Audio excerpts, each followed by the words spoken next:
Recording in progress.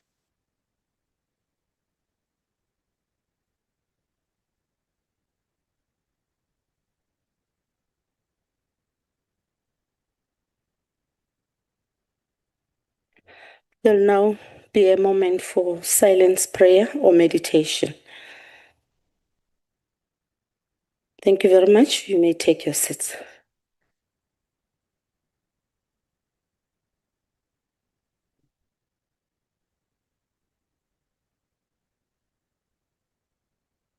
Honourable members, may we take this moment and welcome Honourable Mokai after the incident he had back home. He lost his brother.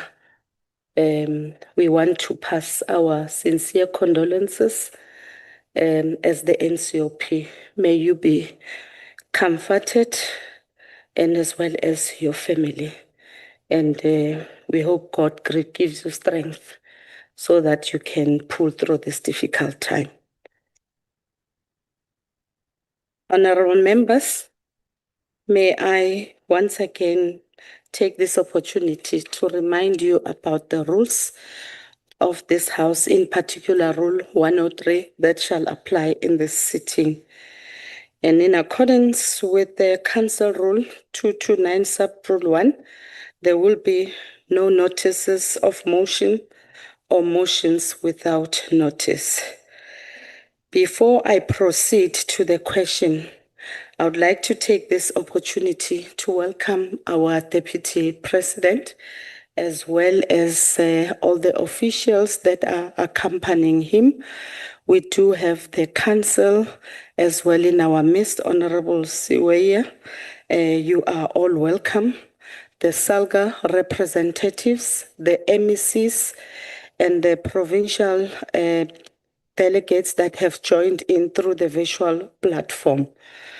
And I also like to remind the Deputy President that for each question you have 5 minutes to respond to, and you're also been allocated 4 minutes for each supplementary question that is posed by honourable members. Having said that, I now call upon the Deputy President to respond to question number 13, which is asked by Honourable Muimang. You may take the podium, Honourable Deputy President.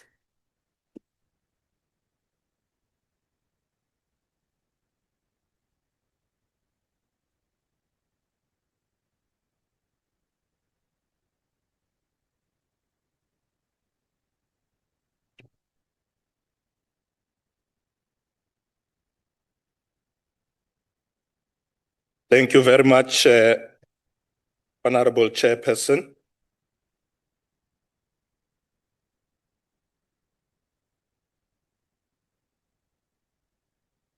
I want to thank Honourable Chief Whip, Honourable Maimang, for bringing up this issue of coordinated three-sphere planning to address the collapse of service delivery through the implementation of the district development model.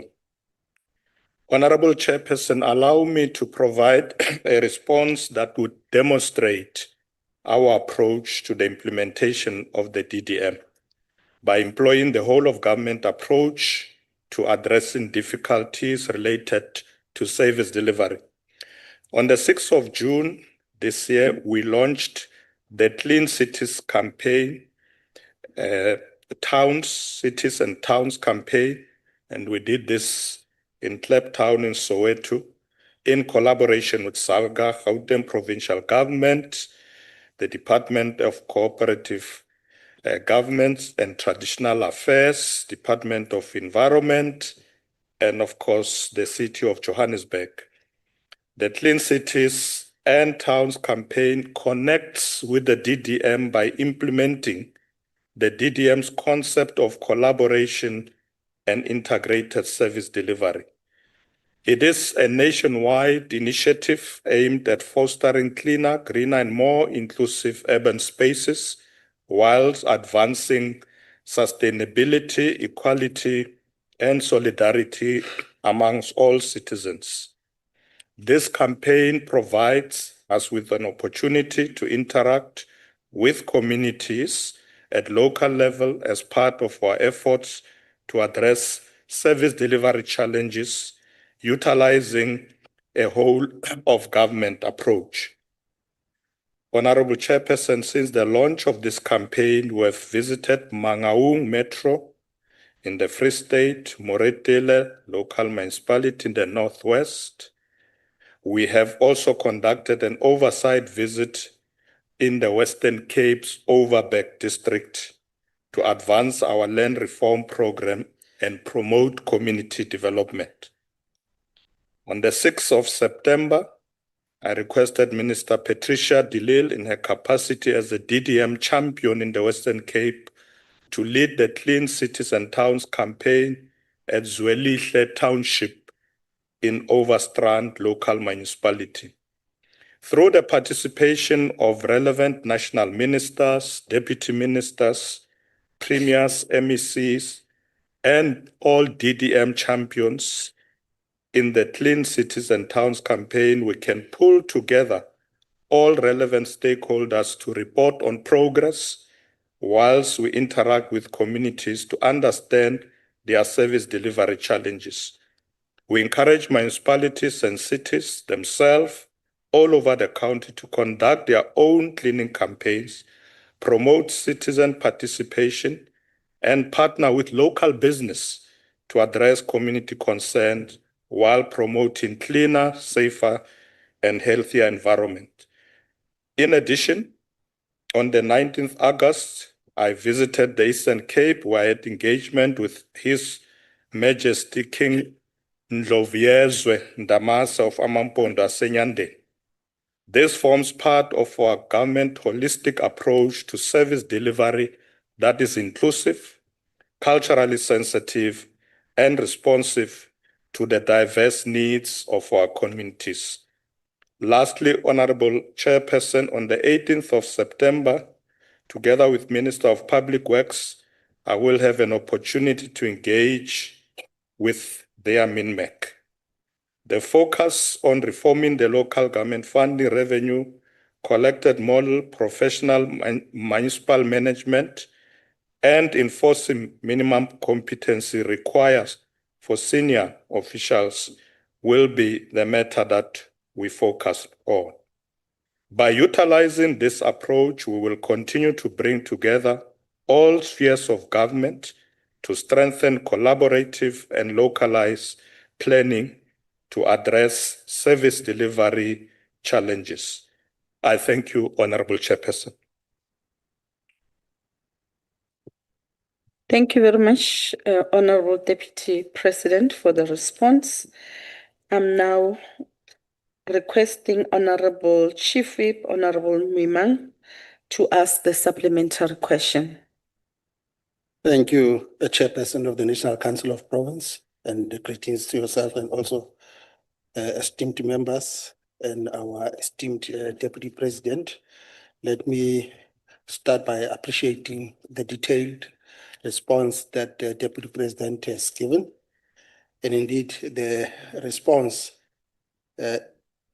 captures that indeed a greater part of the solution to strengthening the state of our municipalities is much more informed by paying much more attention on those municipalities that are not doing quite well, and the management thereof is found to be limping. And this mainly is informed by the sometimes weaknesses on the part of political parties in not sending the good caliber of councillors that are much more having the necessary skills to do the work. Now, my question, Deputy President, is what measures is government putting in place to work in partnership with political parties and all the relevant stakeholders to implement strict mechanisms and systems that will enhance the DDM interventions by ensuring that political parties put forward people who are appropriately skilled and qualified? And I'm happy to indicate to the Deputy President that this House, this coming week, we will be having our local government week in the province of Western Cape as part and parcel of buttressing the effort that the Deputy President is leading. Thank you, Chair. Thank you very much, Honorable Muima. Over to you, Deputy President. Thank you very much, Honorable Muima. Indeed, the success of the district development model requires collaboration, coordination by all three spheres of government, particularly in the period where most of municipalities have coalition governments.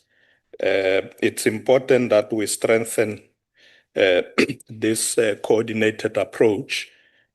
Honorable Muima, you'll recall that in 2023, I convened a national dialogue here in the Western Cape, at the University of the Western Cape, where we brought various players from national, provincial, and local government to discuss how best we can work together to ensure a coordinated approach to service delivery.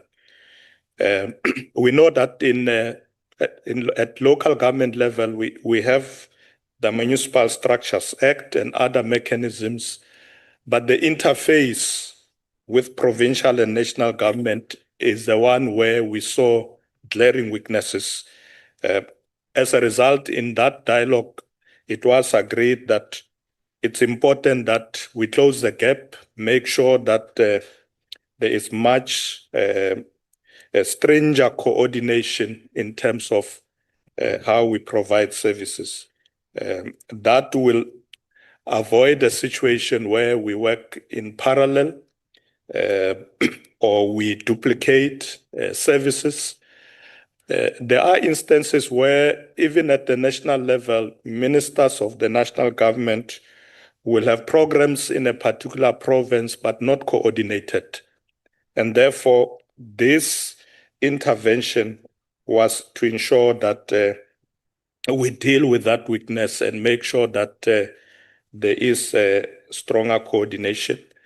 We have observed that since that time, our DDM approach has been improving the way we do service delivery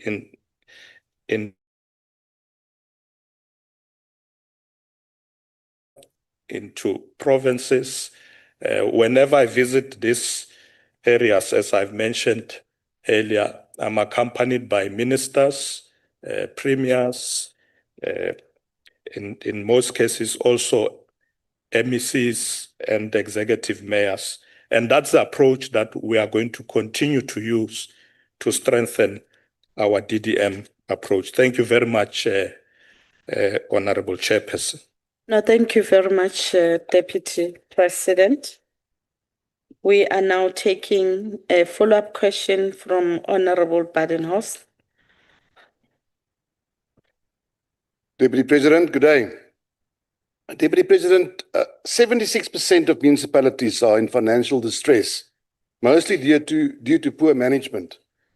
Why is cadre deployment still the organizing principle of local government appointments instead of professionalization on merit, like the DA proposes? Thank you. Over to you, Honorable Deputy Minister.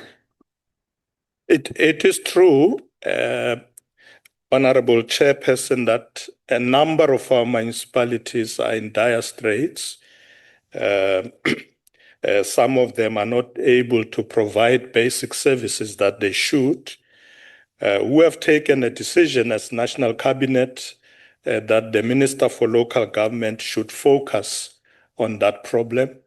And the Minister and the Deputy Ministers of Local Government have been to many of these municipalities and are intervening. We have seen improvement in a number of them. There are a number of issues that make a municipality not to be very effective. One could be skills, as Honorable Badenhorst is saying, that maybe we do deploy people without skills. I want to assure you that from my party, we don't do that. I know that I know that when people hear the word cadre development, they think it's jobs for pals. That's not the case. Cadre development means you train your members adequately for the task ahead, and therefore you deploy them accordingly in line with the skills that they have acquired. So meritocracy is not new to the ANC. In fact, it has always been our guiding principle. But you do find a situation where at the local level, because sometimes we have no choice on who comes in from a ward as a ward councillor, because we involve communities. And sometimes communities do elect people who, once they get there, are struggling in performing their duties. But when it comes to the executive, like your mayors and so on, from my party, they get interviewed, and I'm sure some of the honorable members sitting here who have been mayors can testify to that.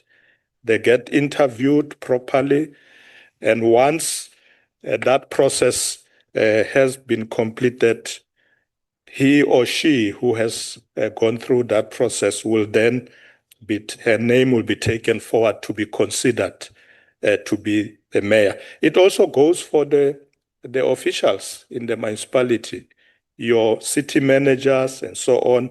There's a very rigorous process. So I have no doubt, Honorable Badenos, that our intervention is going to improve things at local government level. It is a priority for us because local government is closer to the people, and therefore we want to ensure that those municipalities work effectively. And we have said to the Minister of Local Government, where you find that municipalities are appointing people who without requisite skills, you must intervene, and those people must be removed. So we are not going to experiment with structures that must serve our communities by putting people who don't have the requisite skills. So rest assured that the intervention is there and it is working. Thank you very much, Honorable Chairperson. Thank you very much, Deputy President. We're now proceeding to the next follow-up question, which shall be asked by Honorable Siwisa, EFF. No, thank you, Chairperson. Greetings, Deputy President. Deputy President, the main reason why there is a collapse in service delivery is due to lack of proper coordination between the three spheres, which has led to a duplication of work, inefficient use of resources, and left a loophole for the lack of accountability. This model was introduced in the sixth administration, and since its introduction, there have been more cases of corruption and collapse of municipalities. Were they taken into consideration? Why was there no proper coordination from the beginning between the three spheres, and what was the purpose of introducing the district development model? Thank you very much. Over to you, Deputy President. Thank you, Honorable Chairperson. Thank you, Honorable Siwisa, for that follow-up. Yes, we have noticed ourselves that there have been some challenges in the initial stages where people were appointed in some of the municipalities without requisite skills or proper training, and that's why we started intervening. For instance, this idea of interviewing mayors is not something that we started right from the beginning. We introduced it in maybe the last two terms when we realized that it's not enough just to have a democratic process and say communities will nominate councillors, we will nominate councillors through our branches. We felt there's a need for an intervention which we have now done. So I agree with you that perhaps it's something that should have been done much earlier, but it has been done. And remember, these interviews for people who become executive mayors and district mayors is done at a higher level by the provincial structures. In fact, for the metropolitan municipalities, those interviews are done by the national officials of the ANC, led by the president. So it shows how serious we take this matter. The people who become mayors there, they come before the president for interview with the other officials of the ANC. So, Honorable Suisa, yes, we could have intervened much earlier, but it's never too late to mend. So we are now intervening. And as I said, we can begin to see progress. In some of the areas, we do, of course, intervene to an extent where we dissolve a municipality. We have done it in some areas where we realize that just changing people here doesn't work. But the problem, of course, is that in some of the communities, when we do that and we create an opportunity for new elections, the communities bring the same people. We've experienced that, you know, in Boditobotla and other areas where we have had this problem where the minister will dissolve a council, give a particular period required by the law for new elections to be held, and then communities nominate the same people who were in that municipality. We will have to find a way on how we deal with that. But when it comes to actual dereliction of duty or people involved in irregularities, disciplinary measures are being imposed to ensure that people can actually be removed and not even be allowed to once again go and contest elections. So we are attending to this matter, and as I said, we are beginning to see progress. Thank you, Honorable Chairperson. Thank you very much, Honorable Deputy President.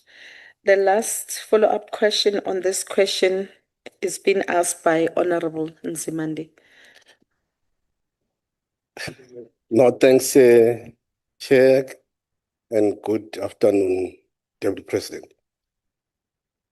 We hear that you are saying Cocta Minister has been asked to focus on the challenges on municipalities, but these challenges have been recurring, including the institutional capabilities, water infrastructure, and greatly the service delivery. The question which the citizenry will expect you to answer is are the preventative measures or different interventions not previously tested that the government will apply to address these challenges?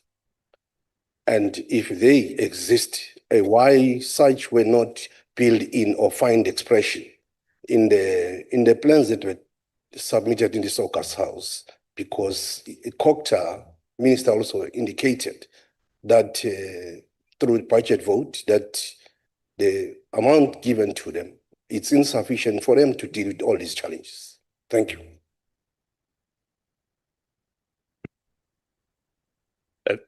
Thank you very much. Thank you, Honorable Chairperson. It is true that some problems have been recurring. The Minister of Cocta is not working alone, as I alluded in my initial answer. There is coordination with other ministers, for instance, the Minister of Finance, or let me say Treasury itself, working with Cocta MECs in provinces to be able to have a comprehensive intervention. Because what we want to avoid is exactly that problem, that problems recur, you know, they keep coming back. So we have asked the minister to ensure that the intervention should be very comprehensive. Where there's a challenge of skills, we must deal with that. In some municipalities, you also find that there's a problem of economic base. So some municipalities don't have a proper economic base. So as a result, they struggle with revenue. Because the theory of independent local government in South Africa was premised on the fact that they are able to collect rates and taxes. So when we do a division of revenue as a national government, we do it in that context, that money must be divided between national government, provincial, but local government gets a minuscule portion of that because it is believed that they can collect revenue. Now, we found that that is not real in most areas. Those municipalities are not able to collect, not only because of corruption or irregularities, but simply because there are no industries in that particular area who are paying rates and taxes. And when it comes to households, you find that there are a lot of poor people in some of these municipalities, some of them unemployed in informal settlements. They don't pay for water, for electricity, and so on. So municipalities are having it tough out there to be able to survive on their own. So we are relooking at our model at the moment to see how do we intervene in such situations. The metros are a bit better. You will see, in fact, that the bigger metros are beginning to get much better because most of them have industries in their areas of jurisdiction. They collect revenue and they are able to address services. But we are with the intervention by the Minister of Coctes to ensure that these problems must not recur. Once we say we are intervening, we are prioritizing local government, we are sorting out the problems, let's make sure that that is the case. Thank you very much, Honorable Chairperson. Thank you very much, Honorable Deputy President. We are now proceeding to question number 14. It's with regards to municipalities that are owing the water boards. The question has been asked by Honorable Skier Kochel from Free State, a DA member. Over to you, Honorable Deputy President. Thank you very much, Honorable Chairperson. Let me thank Honorable Skier Kochel for raising this important matter. On the 8th of April this year, the Department of Cocta and the Department of Water and Sanitation briefed the water task team on the performance of water services authorities and presented the status of municipal debt to the water boards. Honorable members will remember that the President established this water task team, which I currently chairs. So they gave a very extensive report. As of June 2025, the collective debt owed to water boards across the country stands at 25.1 billion. So Honorable Skier Kochel is not far from it at 25.6.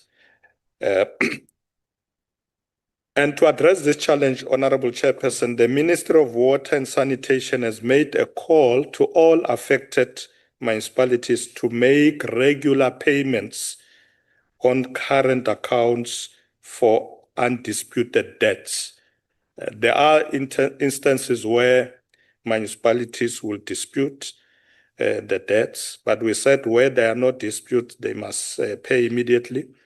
But also they must ring-fence those disputed amounts so they can then be looked at. And then lastly, enter into structural payment agreements for historic debt, because we know they can't pay everything immediately. In addition, National Treasury has agreed to withhold equitable share transfers to worst performing municipalities in terms of non-payment to water boards. And this has been done at the request of the Department of Water and Sanitation. So if a municipality does not pay water boards, National Treasury will then top slice funds that would otherwise have to be transferred to that municipality to be able to pay the water boards. The equitable share, as I said, is withheld, and it will then, this will be done in tranches on a quarterly basis. And once the situation improved, it will then be released proportionally as municipalities make their payments to the board. The implementation of this mechanism began last year, December, and is in progress for municipalities that are failing to comply with the payment obligations to water boards. These measures have already begun to show some level of improvement in the financial sustainability of municipalities across the country. In addition, Chairperson, the Minister of Water and Sanitation has announced that Mangaung, Johannesburg, and Tshwane metropolitan municipalities have already managed to pay off debts to the water boards. This improvement is commendable and must be replicated by other municipalities. And as I said earlier, these are metros, but would like to see this replicated throughout by other municipalities to make payments for water services. Chairperson, as we continue to implement measures against non-compliant municipalities, we will turn the tide of rising debt and move closer to improving the delivery of water and sanitation services to all South African citizens. I thank you, Chairperson. Thank you very much, Honorable Deputy President.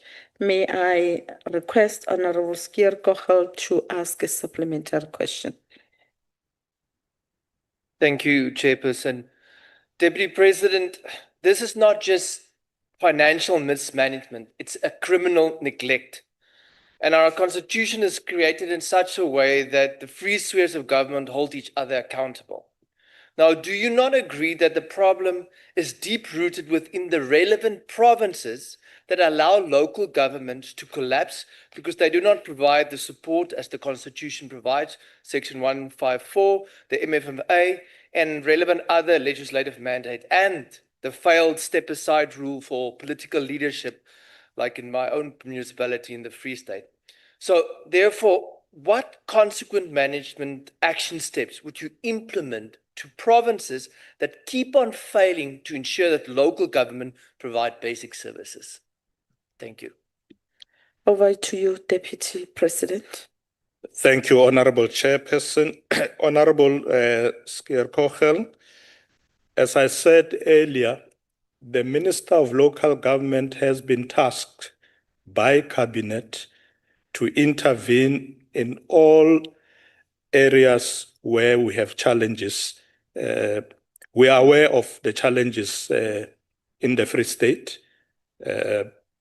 I myself has been to the Free State.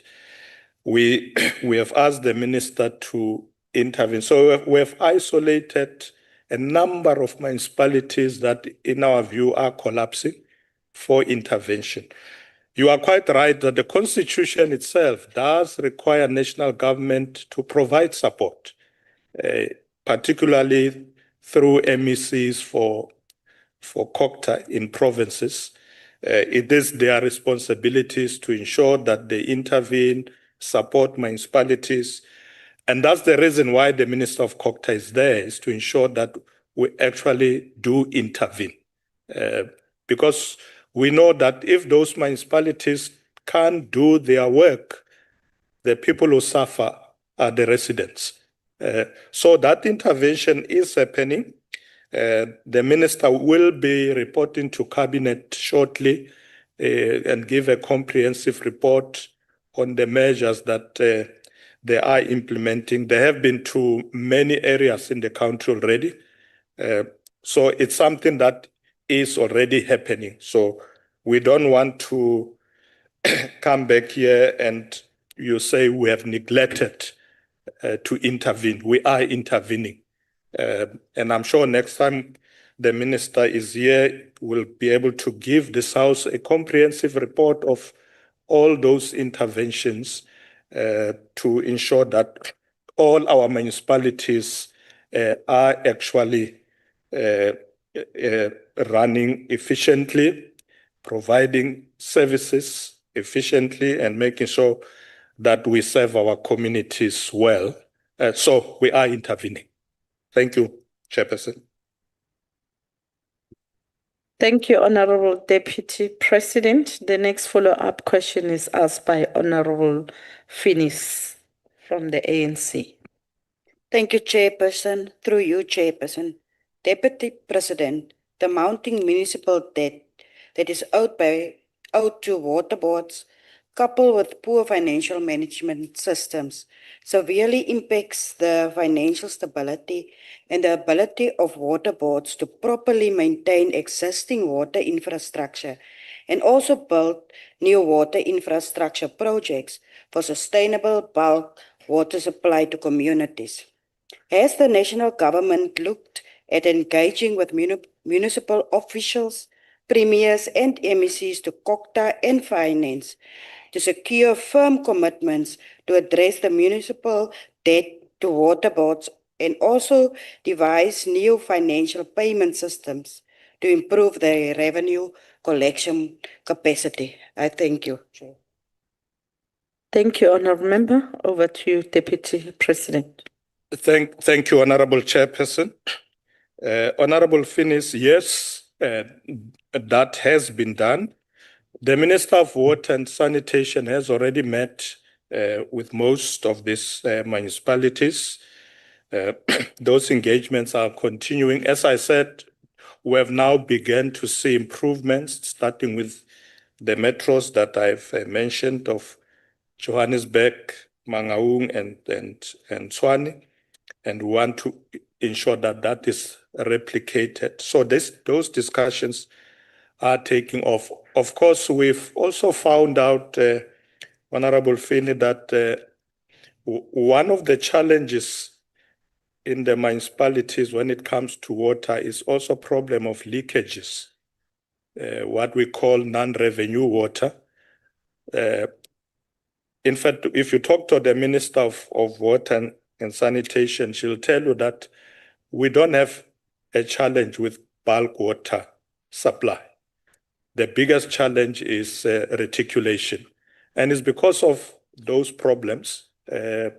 Yes, some of them in the previous years could have been because of the problem of poor financial management, but there's also a reality that municipalities lose water to the extent that my figure is correct, that some of them lose up to 40% of that revenue because of the leakages. And that, of course, as the minister said, in some areas has to do with old infrastructure that needs to be repaired. And as long as municipalities lose a lot of water, it means they must make do with 60% of the revenue that they need to fix the pipes and do everything else. But the minister is meeting with all of them. Where there are culprits that withheld payments, that's where we came up with this idea with Treasury that we will top slice their budget so that we don't bankrupt the water services boards. So those interventions are happening and are going to be closely monitored. There will be a regular report to Cabinet by the Ministers of COCTA and Water and Sanitation to ensure that Cabinet can see what improvements are we making with regard to water, because water is very critical for development, and we want to make sure it's not wasted through leakages because of not fixing infrastructure. But financial management, yes, we are also improving on that. We've asked the Minister of Kokta to ensure that municipalities should appoint people who have the skills to manage these facilities and make sure that payments are made regularly for water services. Thank you very much, Chairperson.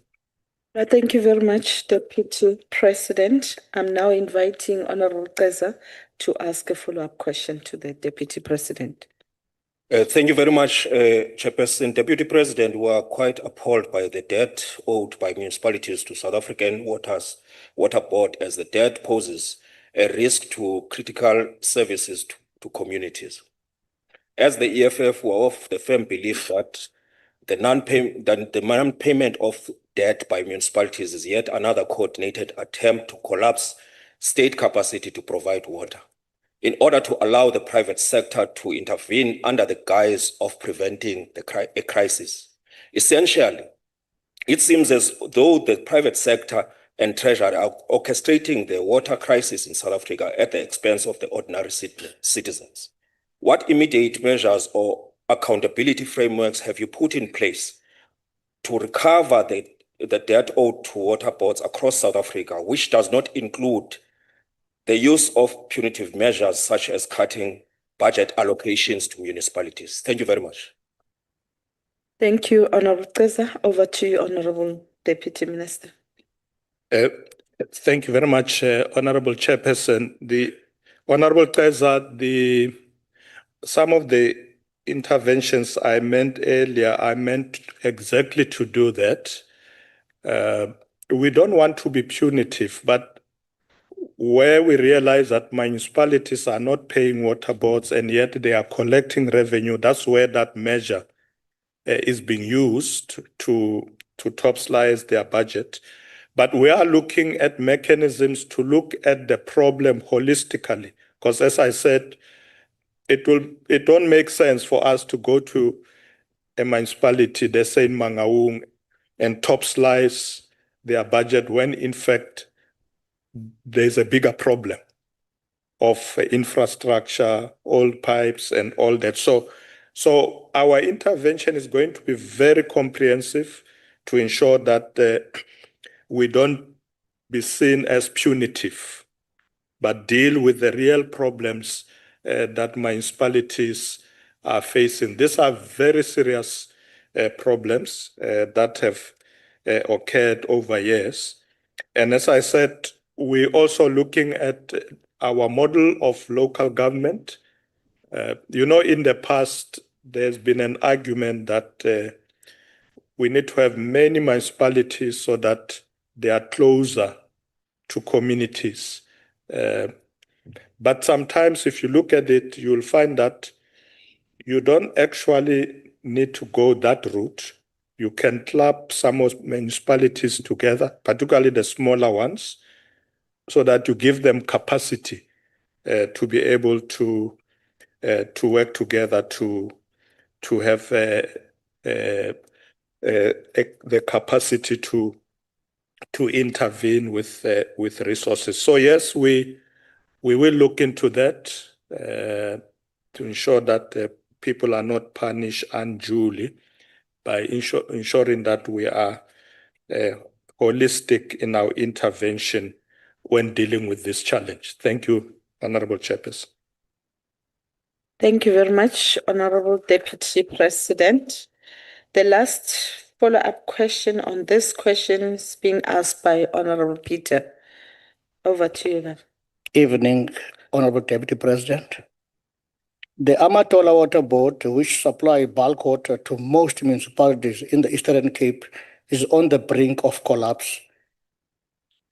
It failures and mirrors the national crisis of 25.6 billion owned by municipalities to water boards.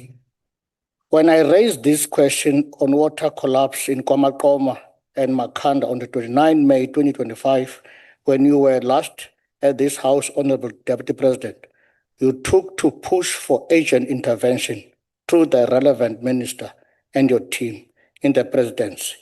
May I therefore ask what concrete steps have been taken since to stabilize this issue and the Amatola Water Board in particular? Thank you. Over to you, Honorable Deputy President.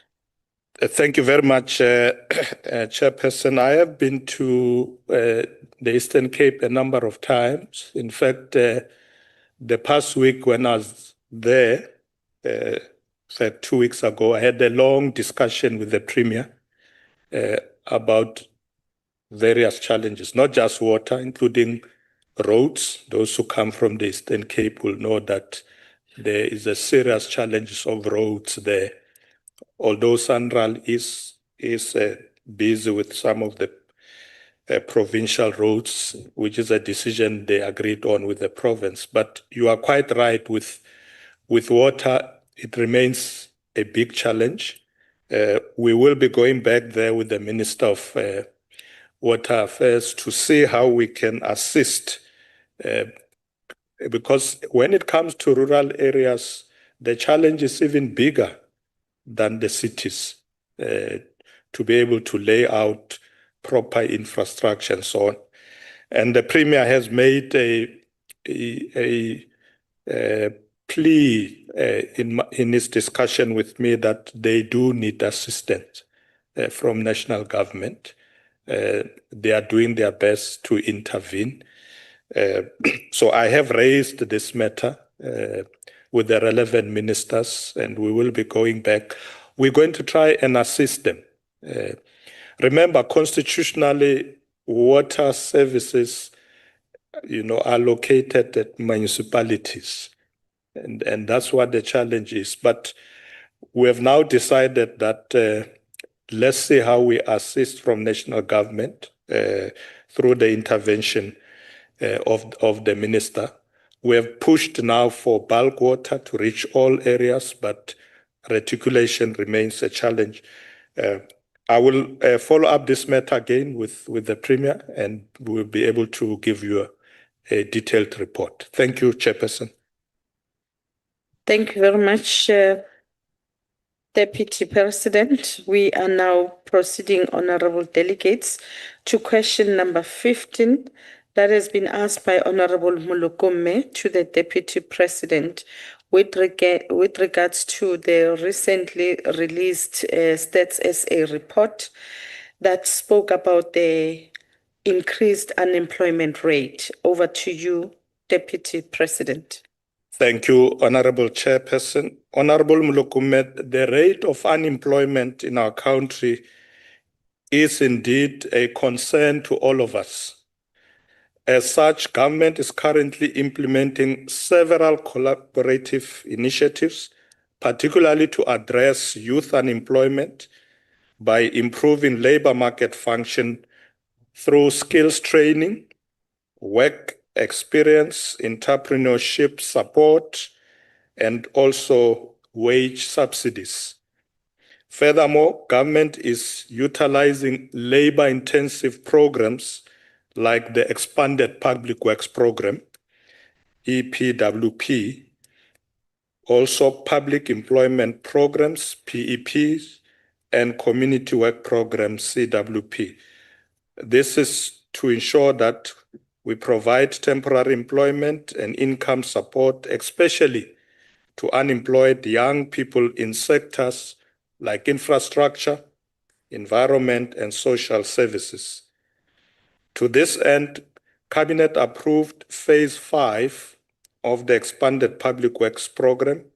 This was done in February last year, which aims to create 5 million work opportunities between April 2024 to March 2029, with an estimated budget projected to be 178 billion rand in that period of 5 years.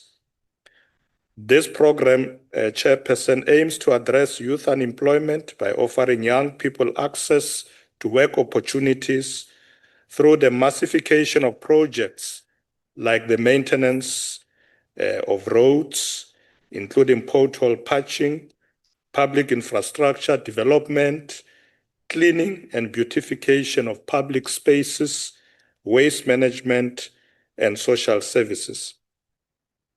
Honorable Chairperson, through the Human Resource Development Council, the HRDC, which I lead, government is collaborating with social partners. This includes business, labor, and civil society. In that council, we have been working to develop and execute a collective response to youth unemployment. In this regard, through the National Skills Development Plan and the National Skills Fund, government is collaborating with these social partners, as I've mentioned, but also we bring in educational institutions to equip youth and particularly marginalized groups with market-relevant skills and facilitate job initiatives. Because often you find young people come out of colleges and universities, but still they can't get jobs because the market demands the skills that they were not trained for. So this year, in August, last month, I addressed the official launch of the Jet Skills Desk, the National Jet Skills Advisory Forum, and the multi-donor initiative at Gallagher Convention in Johannesburg. These joint initiatives are aimed to providing leadership and coordination for a demand-driven skills development agenda, empowering disadvantaged and marginalized groups to participate, particularly in the green economy, through employment and entrepreneurship. Moreover, the Department of Women, Youth, People with Disabilities, in collaboration with the Ministry of Defense, have launched the National Youth Service Program, which we did last year. This program is also empowering young people, women, and people with disabilities. Chairperson, in conclusion, as government, we are committed to transition from fragmented responses to an integrated national program that integrates skills development, economic opportunity, take into account workplace experience, entrepreneur support, soft skills, and civic education to foster the resilience and adaptability. I thank you, Chairperson. Thank you very much, Deputy President. I'm now calling upon Honorable Mulukume to ask a supplementary question. Re go leboe modulasetulo ke dumediše le motlatša president ke be ke leboe le karabo eo re fileng yona DP. Let me take this opportunity to express appreciation to the progress that the government is making through programs such as the Youth Employment Service programs, which creates apprenticeship and internship to invest in skills development via training and mentorship. The YES program has also shown us that the private sector has the critical role to play, both in terms of creating formal economic jobs for youth, as well as for creating self-enterprise opportunities for youth entrepreneurs. My question, DP, is, has the government undertaken a comprehensive audit of the performance of all youth entrepreneurship programs in the country, and whether the government would establish a mechanism to coordinate the various public and private sector youth empowerment and also the entrepreneurship programs? Thank you, Chair. Thank you very much, Honorable Mulukume. Over to you, Honorable Deputy President. Thank you, Honorable Chairperson. Thank you, Honorable Mulukume. Yes, indeed, we are integrating our programs, the programs that you talk about, the youth employment initiatives, the Presidential Youth Employment Initiative and other programs are being integrated, and we do bring the private sector on board as well. We drive some of them, of course, from the presidency. And you can see that our biggest focus is on young people. If we look at the increment or the increase in unemployment statistics, you would find that the majority of those affected are the youth.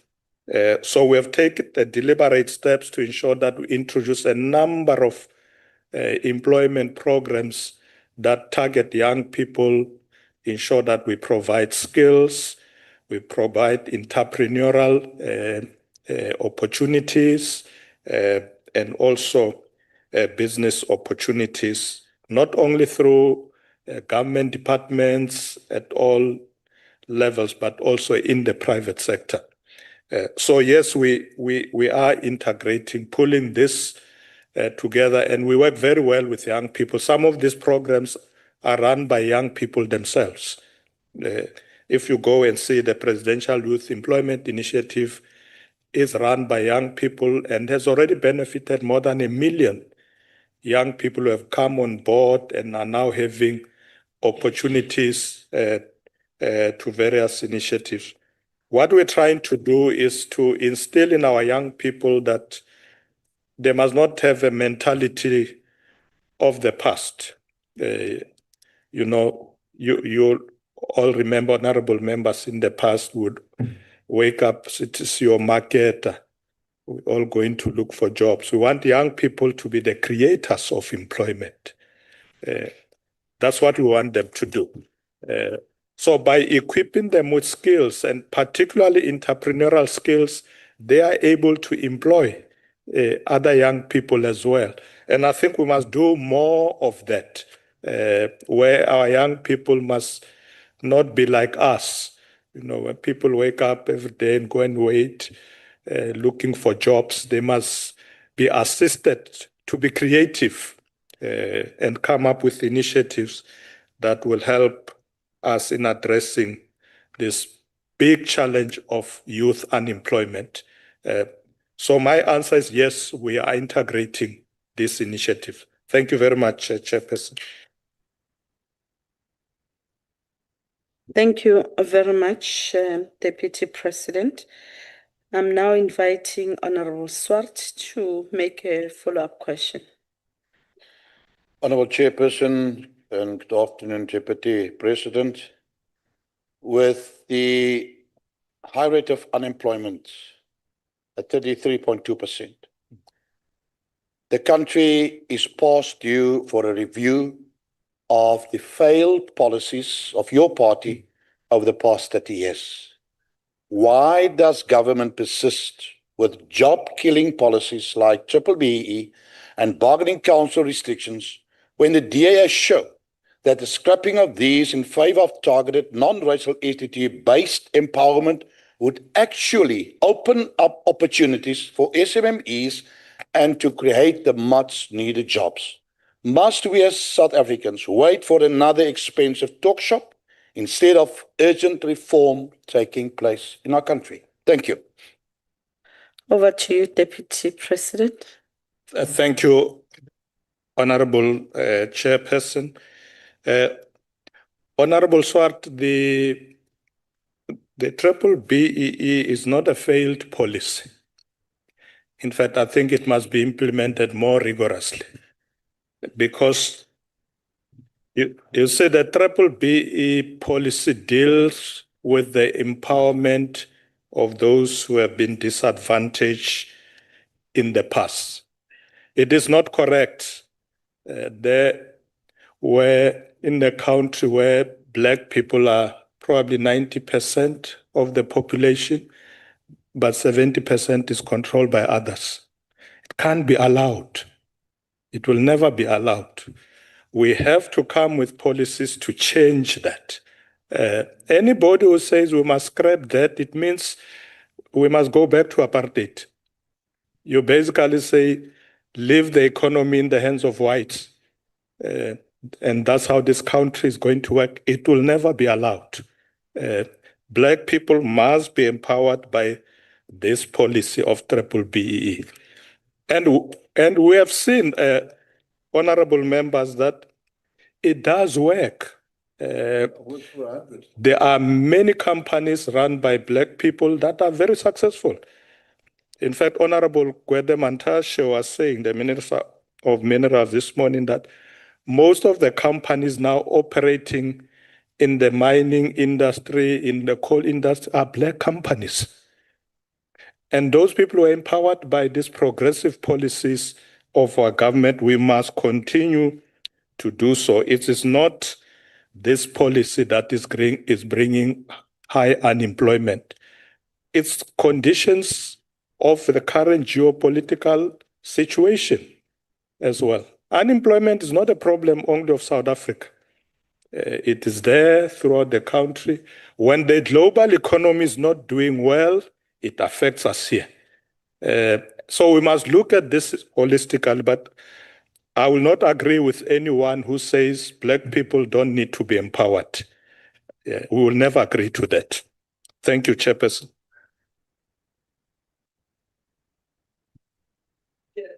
Thank you very much. Order, Honorable Skier Kochel. Order, please. Order, Honorable Skier Kochel. Thank you very much, Deputy President. We are now proceeding to Honorable Siwisa. No, thank you, Chair. Thank you for the opportunity again. Deputy President, I'm a bit scared about what you just said. That it means that parents that are paying for their children to be in university, it's a fruitless expenditure. Anyway, DP, we should not be talking about temporary employment like EPWP, CPWP. Those are temporary jobs that could not even allow for a long-term loan or build a dream house or has no benefits. Many graduates are sitting at home. There is no rural development, no industrial expansion to create jobs. With the Western Cape, KZN, and Northern Cape being the most affected, what plans do you have to stimulate the growth in these struggling provinces? Thank you. Thank you, Honorable Siwisa. Honorable Deputy President.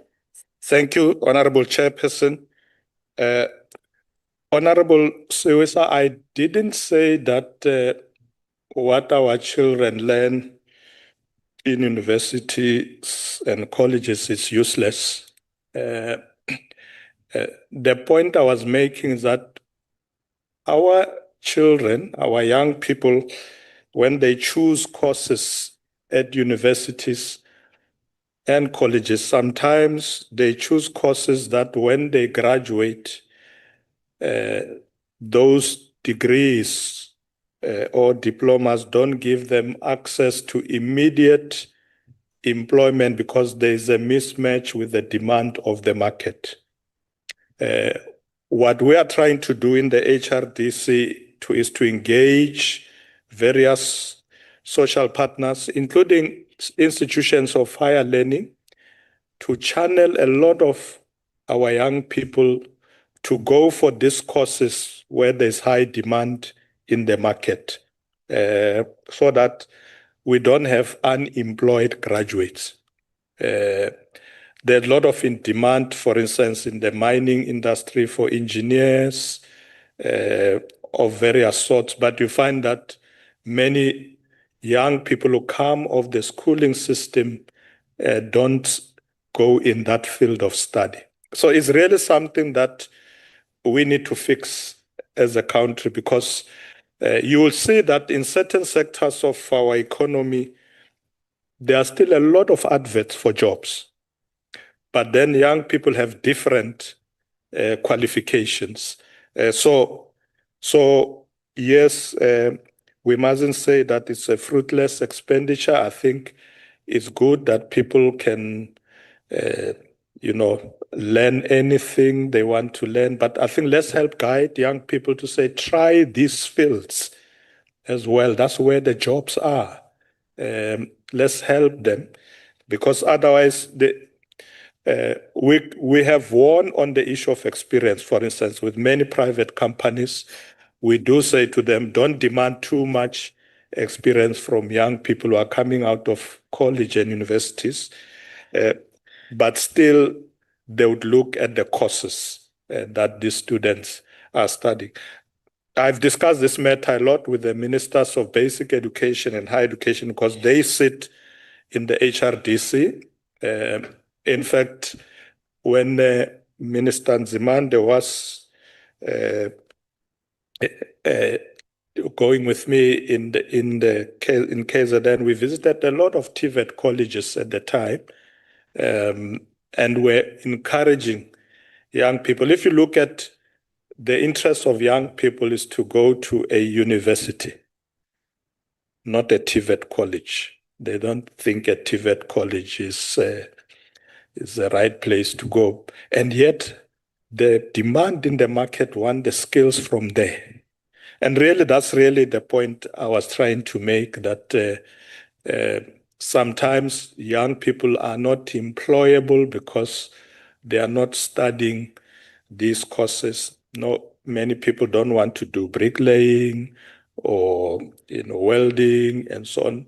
And these are huge demands in the market for opportunities for young people. But we'll continue to engage in the HRDC to look at how do we push young people to go into this relevant field of study. Thank you very much, Chairperson. Thank you very much, Honorable Deputy President. The next follow-up question is from Honorable Priet. Thank you, House Chairperson. Chairperson, Honorable Deputy President, I think that it is a very populist propaganda to say that if we do away with racial-based legislation, apartheid will return. And I would like to warn against making such populist statements in this House. But Chairperson, let me get to my question. Honorable Deputy President, if broad-based Black economic empowerment in that form has been around for 20 years and racial-based legislation has been around for 30 years, and yet our unemployment has only worsened, how can government continue to claim that more of the same racial policies will solve our crisis of unemployment instead of pursuing merit-based systems that attract investment and benefits all of South Africans? I thank you. Honorable Deputy President. Thank you very much, Chairperson.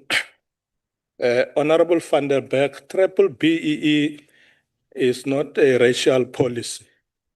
It's a transformative legislation. You see, I spent more than 40 years of my life fighting apartheid. I'm not going to allow it to come back. Not by any form. I am here where I am because I want to empower Black people. They were oppressed. And today they don't even control the economy. I don't hate white people. I like them. Many of them are my friends. But we must share this wealth. We want the Africans in particular to run businesses, to be funded. It's not racism. It's transformation. And that's really what we must do. We are not going to back off.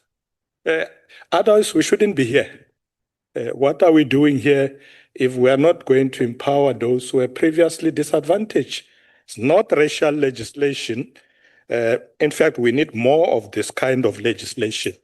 I don't think we have enough of it. Many people have been waiting.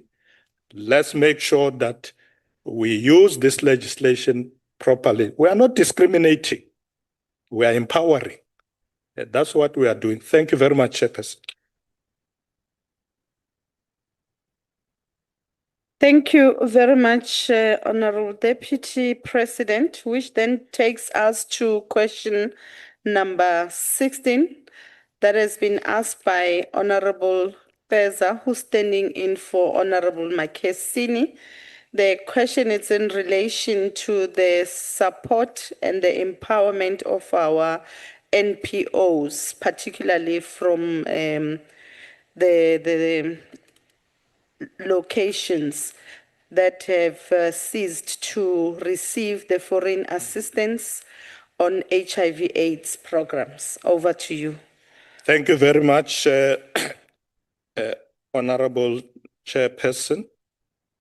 And let me thank Honorable Keza on behalf of Honorable Makasin. In response to the perceived challenges of the withdrawal of US funding on HIV/AIDS programs, government has moved swiftly to mitigate the negative impact of the President Emergency Plan for AIDS Relief, which is called PEFA, to move in for this withdrawal. These measures include the implementation of contingency plans by the national and provincial departments of health to ensure sustained delivery of health services, especially in 27 districts that were funded by PEFA. In this regard, Honorable Chairperson, the National Department of Health, together with provincial departments, conducted a review of the approved HIV and AIDS conditional grant business plan for 2025-2026 financial year to reprioritize to avoid service disruptions. Honorable members will have noticed that even though these cuts have come in, we have not cut services in this regard because we are reprioritizing and bringing resources from other programs. Furthermore, the Minister of Health has engaged the Minister of Finance to look into the possibility of funding these gaps from the fiscus. This engagement have paved the way for the National Department of Health to submit a request for funding to the National Treasury to assist in closing the gap left by US aid as it relates to supporting local nonprofit organizations involved in the implementation of HIV/AIDS, but also TB programs. To this end, the Department of Health subcontracted non-governmental organizations led by people living with HIV to support the implementation of what the minister calls Close the Gap HIV treatment campaign. This has been launched already. This campaign seeks to accelerate the enrollment of people living with HIV on treatment with a view of attaining the UN AIDS 95 targets by 2025. When delivering the Ministry of Health Budget Board, Minister Motsoaledi announced that the National Treasury will allocate another 590 million rands to provinces to close the gap left by US aid withdrawal. Obviously, this is not enough, so the minister is continuing to engage with National Treasury for more resources. Provinces like Limpopo, Western Cape, Mpumalanga, Free State, and Gauteng are already using these funds to contract non-profit organizations to continue implementing our HIV, TB, and STIs interventions.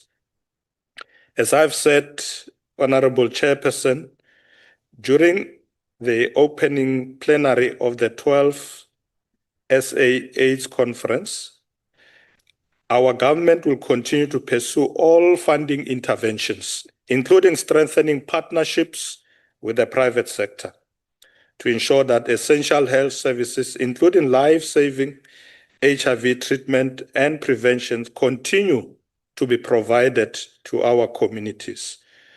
We believe, Chairperson, that together we can create a future where HIV/AIDS is no longer a threat, but a distant memory of our collective strength and determination. We are making sure that this cut in funding does not make us regress where we are now. So we're going to do everything in our power to ensure that we remain on course, including engaging other countries in the European Union, in the Eastern Bloc and other countries, whilst we continue to engage the United States.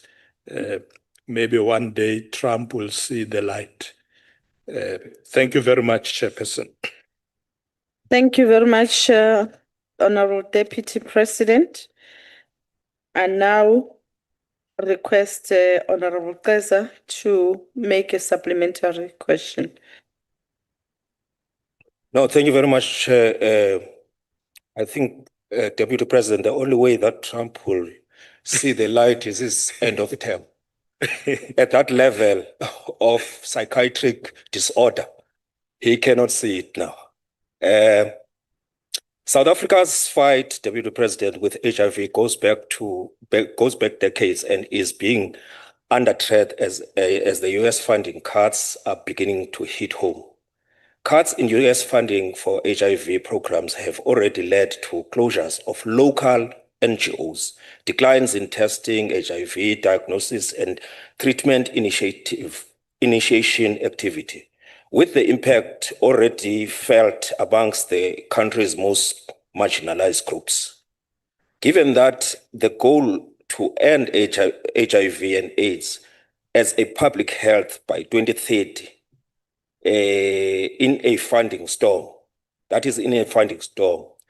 what measures have you put in place to ensure that vulnerable groups still have reliable access to life-saving medication? Thank you very much. Thank you very much.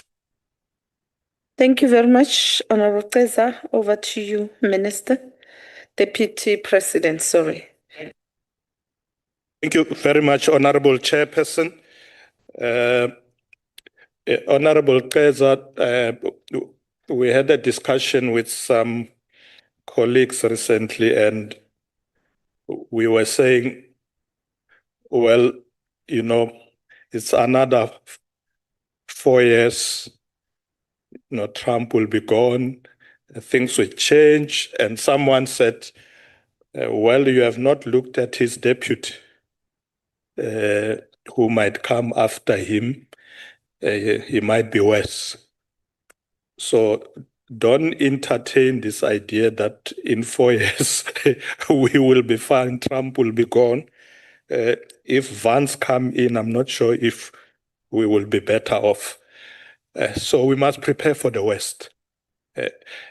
In fact, I think we need to take a decision as the country to say, should we really rely on them? I think we need to begin to say, can we do these things ourselves? As a country, as a continent, this thing of relying on other people is not sustainable.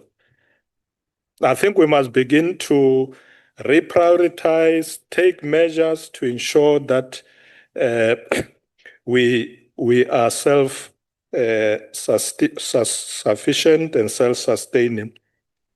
I think we must begin to understand that we are really on our own. Whether it's Trump, it's Vance, I don't even know if the Democrats will be better. I think the continent must begin to say, how do we deal with our own development?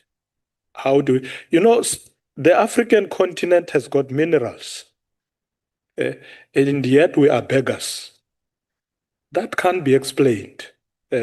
So let's focus. Let's not be crybabies to Trump. Yeah, let's look at what we can do for ourselves. Honorable Keza, I did say earlier that the minister is working hard to try and find solutions, find resources, but we need to look at also innovative technologies. In the recent meeting of the South African AIDS Council, there were reports that even the kind of treatment people are receiving now is improving. Instead of people, you know, taking tablets every day, they can take it once a month. Instead of collecting this treatment every month, now they can do it once in 6 months. So things will improve. And the cost of treatment might become cheaper as we get new drugs, new approach to treatment, but prevention remains key. But as I said, one of the challenges, Honorable Chairperson, is that with the second 95, that's where we're worried about treatment. There are a lot of people who have been diagnosed who are not taking treatment, about 1.1 million people. So we need to find them. When the minister talks about closing the gap, he wants to find people in that second 95, because that's where the issue of antiretroviral treatment is key, and people are not coming forward to get their treatment. Thank you very much, Chairperson. Thank you very much, Deputy President. The next follow-up question is from Honorable Kaunda. Over to you. Thank you very much, Honorable Chairperson. Your Excellency, Deputy President, while the US funding cuts to South Africa's HIV and AIDS programs have caused a significant challenge, we want to express our appreciation of the decisive intervention of our government to prevent a catastrophic impact of these abstract funding cuts. In pursuit of the national democratic revolution, as well as the implementation of the ANC manifesto to improve the life expectancy of our people, what measures is the government putting in place to safeguard programs such as the advancing clinical therapeutics globally for HIV and AIDS and other infections, and the division of AIDS within the National Institute of Allergy and Infectious Diseases, NIAID, which is part of the US National Institutes of Health, NIH. I thank you, Honorable Chairperson. Thank you very much. Over to you, DP. Thank you very much, Honorable Chairperson. Mangbonge Mphatwe Dolop.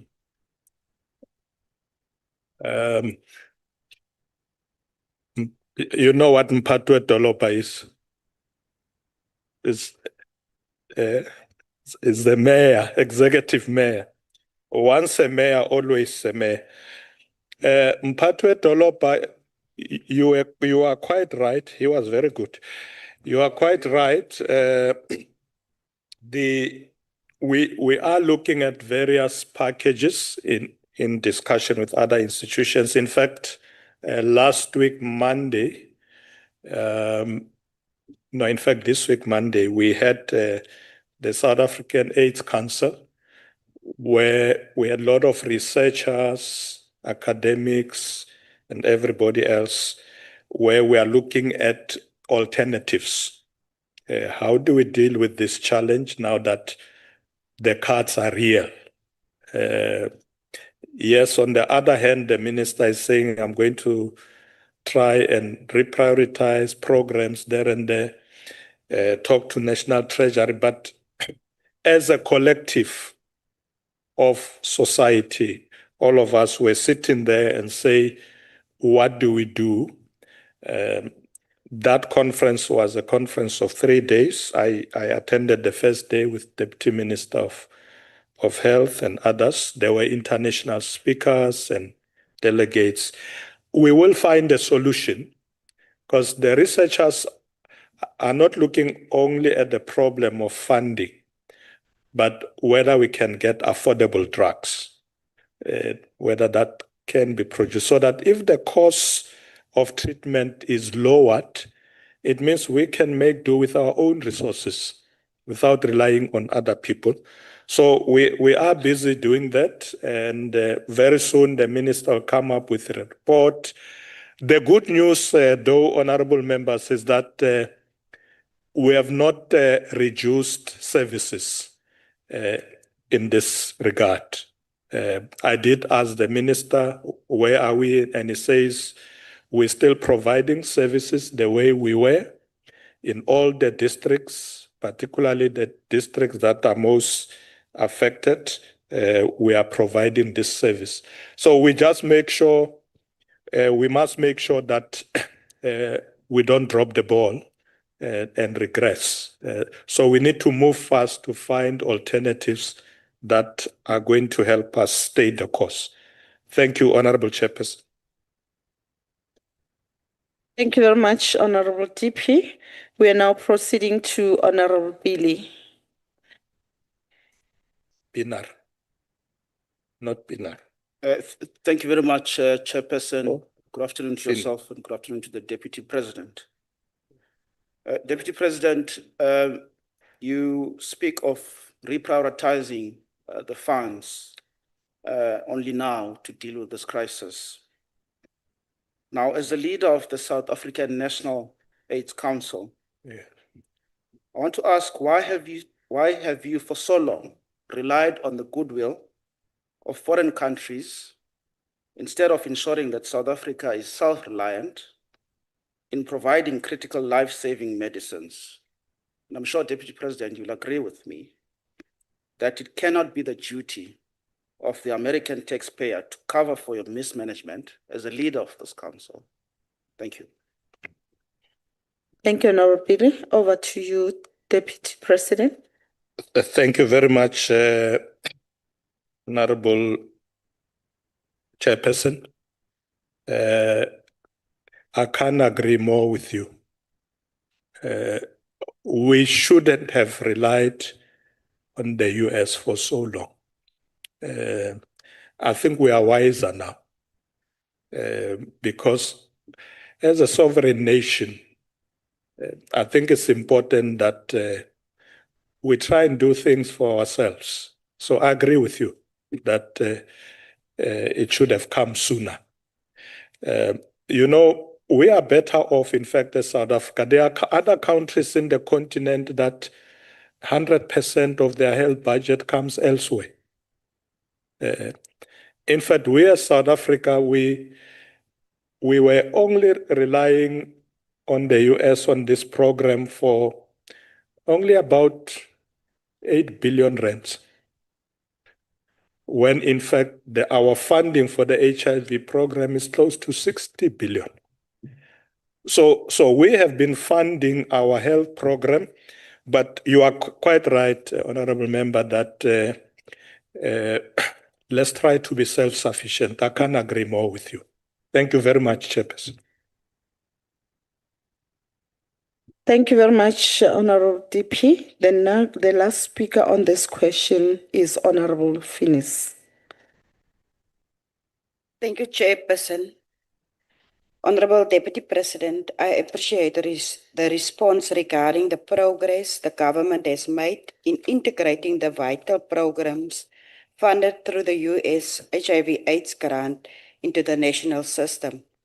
Additionally, how is the government approaching the reorientation of community-based health worker roles previously supported by these NGOs to ensure they effectively contribute to the comprehensive HIV AIDS support program? I thank you.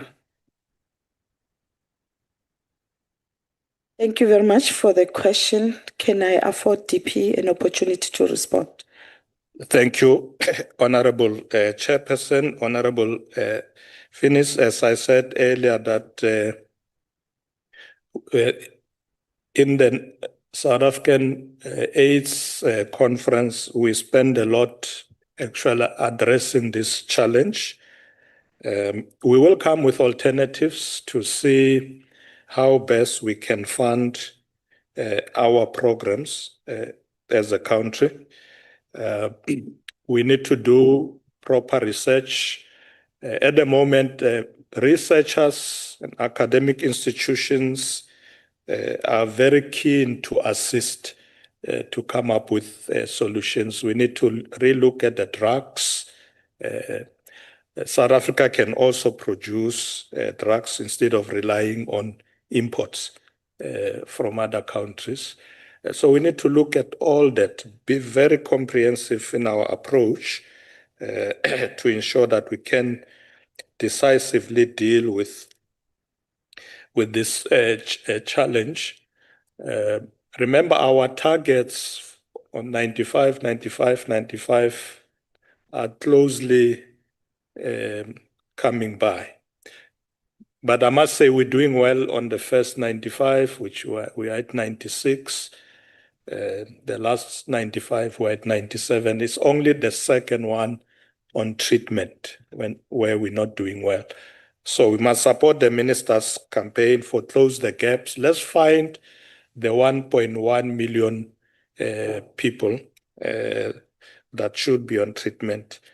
And the minister was, in terms of briefing us, the biggest culprits are men who don't take treatment. So we need to try and find them. We can beat HIV and AIDS if we are focused. It's not just about funding, it's about attitude, it's about conduct. As I said earlier, prevention is better than cure. If we can win on prevention, we don't have to worry, Honorable Keza, to go and visit Mr. Trump. We will be fine. But let's try and ensure that we work closely with our ministers, very enthusiastic to ensure that we win this war. Thank you, Chairperson. Thank you very much, Honorable Deputy President. Honorable delegates, we were supposed to take question 17 from Honorable Mukwena, and she is not in the House, and I want to refer you to the rules of the House, Rules 228, Sub-Rule 6, that reads, if a delegate in whose name a question for oral reply is standing comes up for reply is not in the House or is not presented by another delegate, the question lapses unless the person who is to reply to the question elects to reply to the question or tables the reply. And in this instance, I want to indicate that Honorable Mukwena has not indicated to us that he's not available, and as such, there is a replacement in this regard. Having said that, Honorable DP, you will not respond to question number 17 as asked by Honorable Mukwena. We've not received anything. Can you please lower the hand? There are processes that must be followed if a person is not here. Honorable Makesin has made an arrangement for Honorable Keza Point to of order, stand in Chair. for him. Point of order, Chair. There's no point for you to argue. Now she's on the virtual platform, and as such, we will allow her to proceed on a virtual platform insofar as asking the question. DP, you can then respond to the question. She is here with us. Honorable Mukwena has asked question number 17 to Honorable DP with regards to Honorable... Chair, can that be clarified whether she will be in a position? Because if the Honorable Deputy President responds and it transpires that she is not going to ask a follow-up question, it will really affect your ruling. I'm just seeking clarity from her. Then you will be correct, then we can proceed. Honorable Nonkonyana, she has joined in virtually and therefore she is part of the House. She can participate in the processes. As such, she has asked a question. She will have to ask a reply, a supplementary question. If she doesn't have she's happy with what the TP has responded to, and then he doesn't have to ask any supplementary question. As I was indicating, Honorable Mukwena has asked the question to the Deputy President with regards to lack of leadership or transparency. Over to you, Deputy President. Honorable Chairperson, thank you very much. Honorable Chairperson, in fulfillment of my obligation as a Member of Parliament, I have declared my financial interests to the Ethics Committee of the National Assembly. However, following a complaint that was lodged through the Registrar of Members' Interests on the 5th of March this year, the Ethics Committee found that there was an item that was not disclosed. In this regard, I made my representation to the committee. However, my submissions were not upheld by the committee. Once I have explained to them the reasons why I did not declare that, they said they came to a conclusion that I should have declared it, and therefore they are going to impose a fine of 10,000 rand because I have breached the code by not disclosing. As a disciplined member of parliament who respect the rule of law and the integrity of this institution, I have decided to comply with the decision, and the funds will be deducted from my salary. That's where we are. Thank you, Chairperson. Thank you very much, Deputy President. Honorable Mukwene, do you have a supplementary question? Yes, Chair, I do. Thank you, Deputy President, for answering that question. My follow-up question, sir, is as the Deputy President, we are fully aware of how much you earn because it is public knowledge. Therefore, would you be able to be open enough to tell us how you were able to afford a property of 7.5 million with your combined income? As the Deputy President of South Africa, we need to know the source of your proceeds of the residence that you have disclosed. Thank you. Thank you very much, Honorable Deputy President. I was not sure what is the member asking me now. Can you kindly repeat your question to the Deputy President? It's like a different question. It is Honorable not a different. Mukwene. Thank you, Chairperson. It is not a different question. Let me say it maybe slower. The Deputy Chairperson, the Deputy President declared a house for 7.5 million rands. Now, it is not a secret how much the Deputy President earns monthly or yearly. It is public knowledge. As such, we would like to know if he is willing to disclose how he was able to procure a house for 7.5 million. Thank you. Honorable Mukwena, unfortunately, you're asking Deputy President a new question. However, it is upon the Deputy President whether he wants to respond to the question or not. But the question Point of order, will Chair. have to Point of no, order, Chair. hang on, Honorable Mukwena. Point Hang of order, Chair. This is the on. second time you We're are still- doing this to me. Can we This is switch the her second off? time I'm going to have to Can we report this switch her now. off?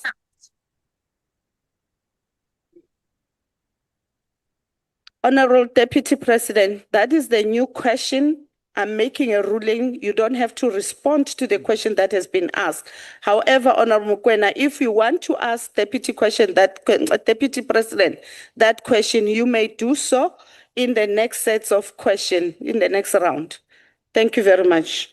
I'm now Thank you, proceeding to Honorable Ngumalo. No, thank you very much, Chair, and my humble greetings to your good self, the DP, and also members of this August House. Honorable Chairperson, my question to the DP is that we acknowledge that some will use administrative lapses to attack your decisive leadership despite the enormous progress that we have made in implementing programs related to service delivery, economic reform, skill development, and public health.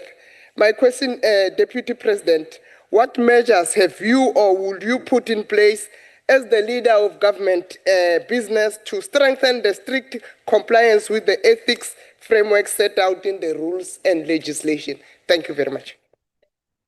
Ngumalo, Honorable DP. Thank you, Honorable Chairperson, and thank you, Honorable Umalo, for the follow-up. As I said earlier, as members of parliament, our responsibility is to comply with the rules of parliament.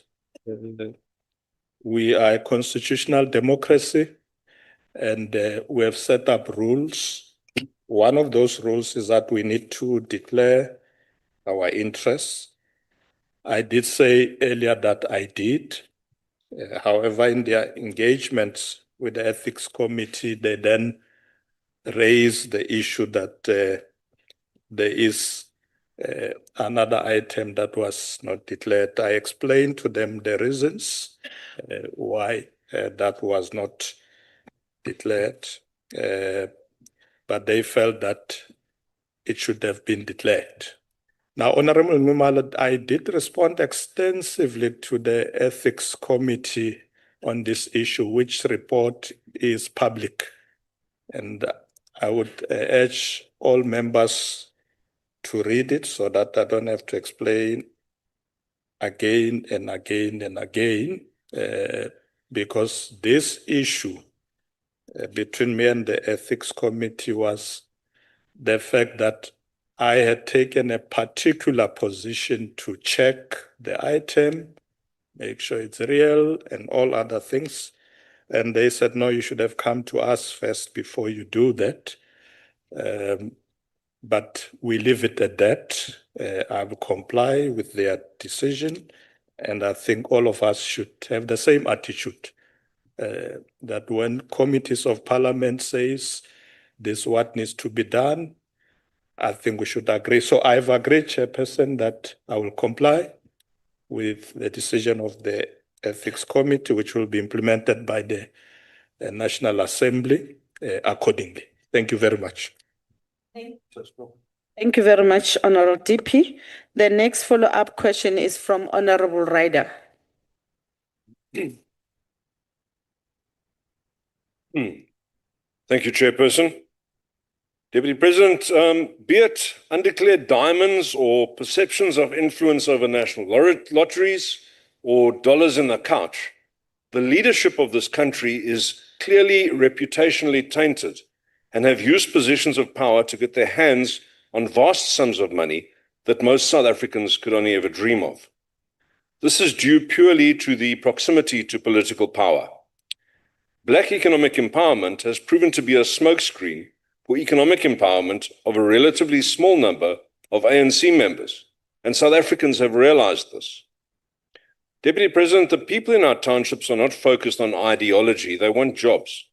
Now, as leader of government business, will you show remorse for not declaring by ensuring that Cabinet opens up the economy to all and removes the legislation, like the Public Procurement Act, which does nothing but raise the cost of giving service to our people while blocking investment to the country under the guise of black economic empowerment?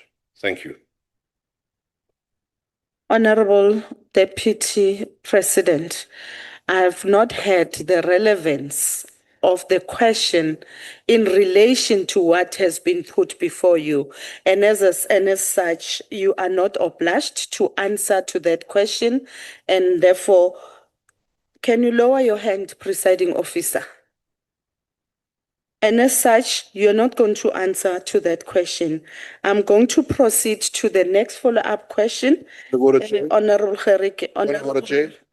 Yes, Honorable Badenhorst. What is your point of order and on which rule are you rising on? Under your ruling now, Chair. Honorable, on which rules are you rising on? Chair, I'm allowed to rise under your ruling. I'll find you the exact rule right now. Please sit down, Honorable Badenhorst.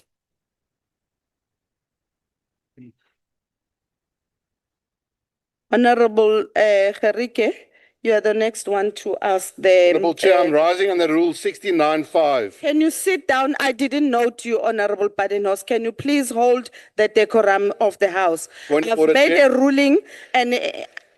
Honorable Badenhorst, if you have a problem, you do have an opportunity to raise your concern outside this process. I've made a ruling. If you have a problem with the ruling, please do raise that outside. Can you allow the House to proceed with the business? Madam Chair, I'm rising on a point of order. On which rule are you rising? Rule 69.5. Honorable Badenhorst, please don't waste our time. Can you be seated? Madam Chair, please respect the rules of the House. I'm Can writing you under Rule please be 69(5). seated? Can you please be seated, Honorable Badenhorst?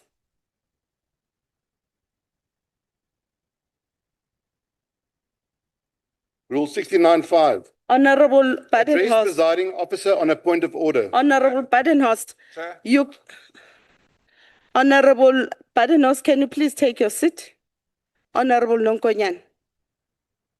Oh, that is seated, Chair. I wanted to rise on a point of order, Rule 9.12. We're allowing point of orders. And point of orders. which actually says the presiding officer's ruling on a point of order is final and binding. Just wanted, but Honorable Badenhorst, can you please listen? Honorable Badenhorst, I'm responding to you in terms of Rule 69, sub-rule 9. That says there's no delegate who may raise a point of order against or a similar point of order if the presiding officer has ruled. So it is for that reason that I'm asking you to sit down. If you are not happy with the ruling, there is another avenue that you can explore to raise your dissatisfaction. So can you please allow us to proceed with the proceedings of the House? Honorable Gerike, over to you.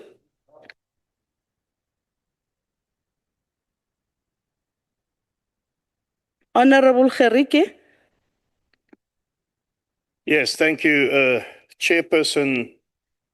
Deputy President, the declaration of interest for members of Parliament and the Executive is a legal requirement and ethically correct to, firstly, hold public office bearers accountable, and secondly, to win the trust of the general public.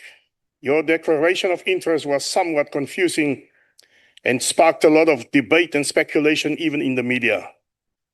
You have attempted to clear the air, Deputy President. The question is, does it bring the issue to an end? Or is there still something that you need to share with the country in this regard? Thank you very much. Honorable Deputy President, you may respond.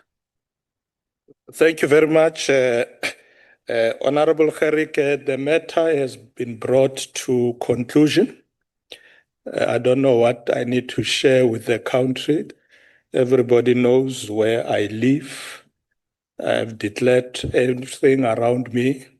I don't have smaller nyana skeletons that I have to share with anybody. My life is as transparent as it is. And that's what I wrote in my declaration. This is where I live. This is how the house is owned. And I didn't say it for the first time. I said it last year. I still live where I was living last year.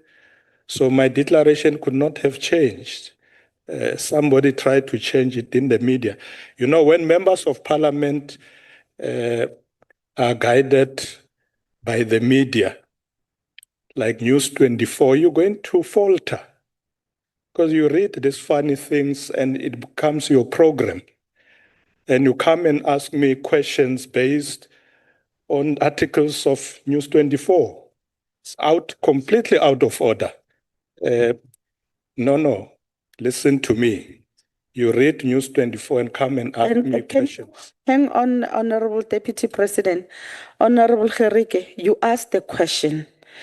Deputy President has afforded you an opportunity to ask him and he listened to you.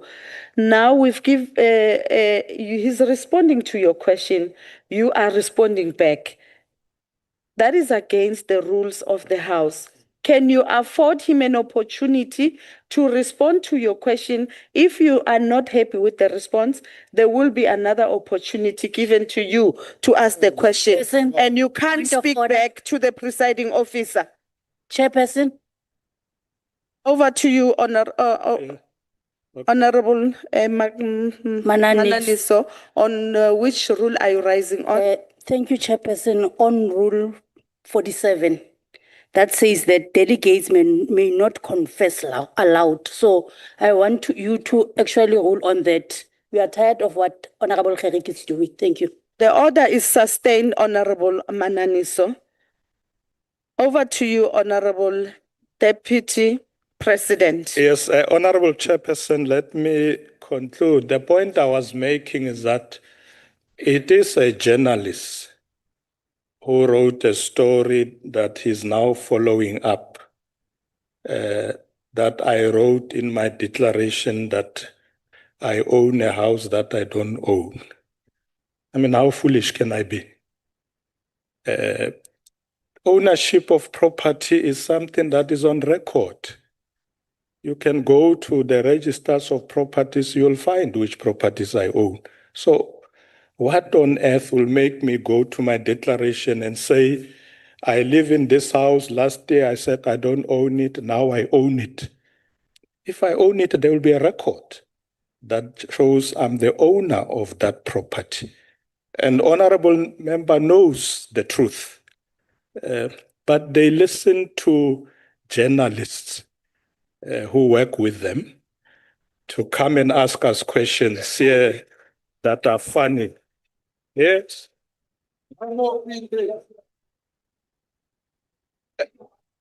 Yeah, but Honorable Chairperson, let me leave it there. There is nothing I wish to further disclose. Thank you very much, Honorable Deputy President. Honorable members, again, may I request that we observe Rule 47. May I request that we do that, Honorable Badenhorst? We are now proceeding to the last question for the day that has been posed by Honorable Noe to the Deputy President with regards to the recommendation of the South African Human Rights Commission. Over to you, Honorable Deputy President. Thank you very much, Honorable Chairperson. Honorable Chairperson, I would like to thank the member for this important question. We welcome the report of the South African Human Rights Commission released in November 2024 on service delivery failures in 18 of the Free State municipalities. This report outlines findings per each municipality and suggests recommendations of what needs to be done. Amongst other things, the report identified critical areas such as inadequate infrastructure maintenance, poor road infrastructure, weak refuse removal services, revenue collection challenges, and high levels of managerial and technical vacancies.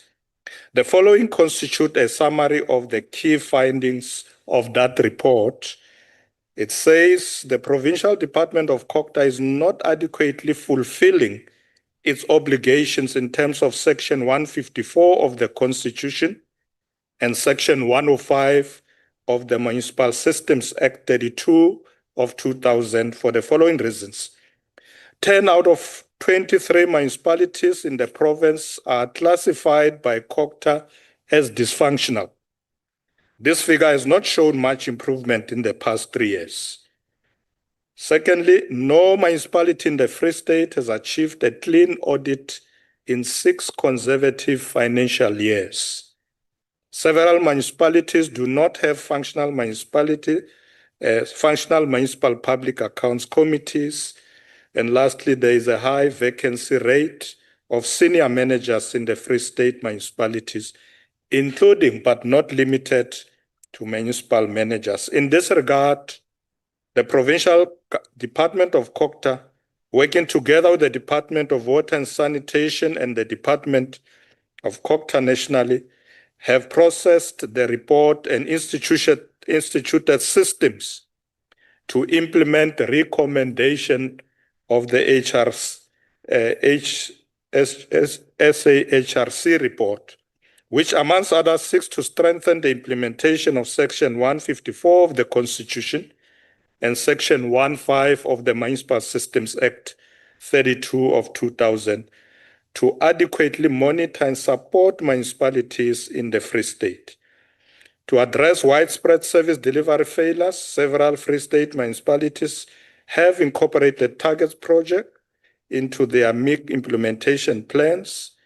The implementation of these projects are coordinated by COCTA with the support from Municipal Infrastructure Support Agency, MISA. To this end, chairperson municipalities such as Mafube, Kopanong, and Ngwate are prioritizing the refurbishment of wastewater treatment works, pump station, and boreholes. These efforts are aimed at restoring basic water and sanitation services, which have been compromised due to aging infrastructure and poor maintenance, something that we talked about earlier. In Malutia Phofung, operations and maintenance support are being provided through a cost reimbursement model, and MISA has deployed engineers and graduates to assist. Road maintenance has been tackled through the acquisition of yellow fleet equipment and graders and rollers, particularly in Mafube. Kopano, local municipalities focusing on pothole management, resealing, and stormwater challenge maintenance, supported by partnerships of the community work program. To improve waste management, Mafube has allocated MIC funding for the procurement of specialized vehicles for refuse removals.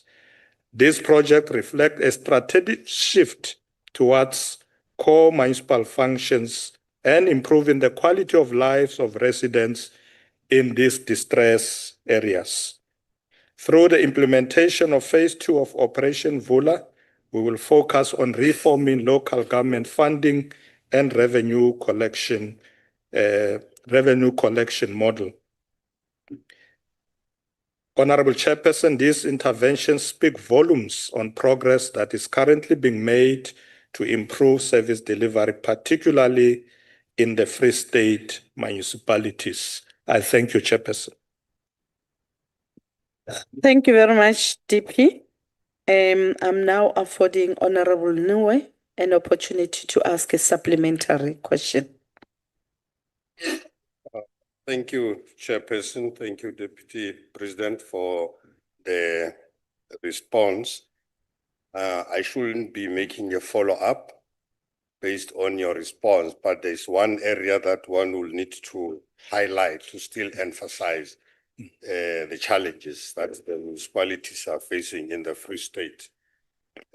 Indeed, the sewage treatment plants in many of the Free State municipalities, mainly including Mangaung and Malutia Phofung, where it is mainly a serious, dire situation in Malutia Phofung. I will indicate why.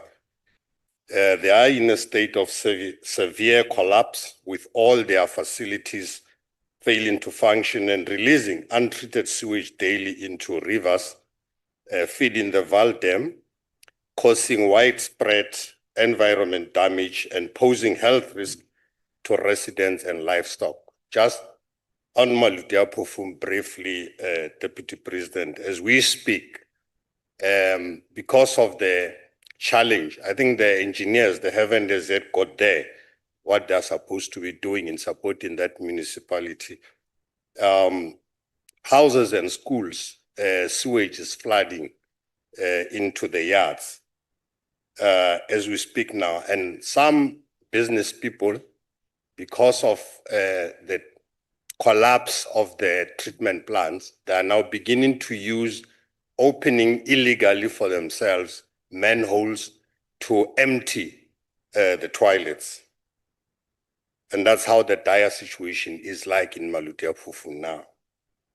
And therefore, Deputy President, what are the specific interventions that the government is implementing, specifically in the above-mentioned municipalities, that is the 13 plants also that includes Mangaung, to salvage the water infrastructure in municipalities in the Free State to and strengthen can you take your seat? Honorable Deputy President, your time is up. Thank you, Honorable Chairperson. Honorable Noe, as I said earlier, that in Malutia Pofung, the focus is on maintenance support, which is provided through a cost reimbursement model. MISA has already deployed engineers, and they're also bringing in graduates. They are also focusing on road maintenance, but they have now acquired yellow fleet for a place called Mafube. I think it's what it's called. So they are looking at these issues, particularly waste management. We will obviously look into the issue you are raising of the sewage spilling into some residential areas. But there is interventions going on there. We must just look at whether they are attending to all the challenges as you have raised. But I think it's easy because the work has started. I will, as part of working on looking at service delivery challenges as asked by the President, to follow up exactly whether they are attending to all those issues. Thank you very much, Chairperson. Thank you very much, Deputy President. The next follow-up question is from Honorable Skier Gochel. Over to you. Thank you, Chairperson. Deputy President, as confirmed by myself last week, every single river in the Free State is being polluted by collapsing ANC-governed municipalities.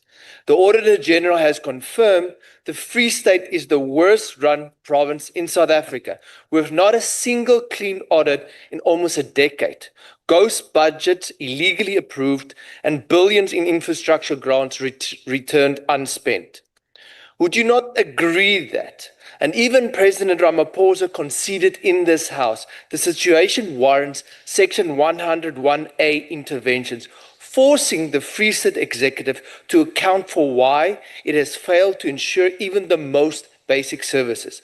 And why should residents continue to suffer under what municipalities call themselves and admit special collapse if they refuse to apply constitutional remedy of direct intervention? Thank you. Thank you very much, Honorable Skier Gochel. Over to you, DP. Thank you, Honorable Chairperson. Honorable Skier Gochel, as I said, there is an intervention now focusing in the Free State. So we will attend to these challenges. The Minister of COGTA will bring a report to Cabinet in terms of progress we are making. But we are intervening, particularly in the Free State. As I said earlier in my statement, that many of those municipalities have been identified as dysfunctional, and therefore we need to intervene. We are doing exactly that. Thank you, Chairperson. Thank you very much, DP. The next question is from Honorable Machobeni.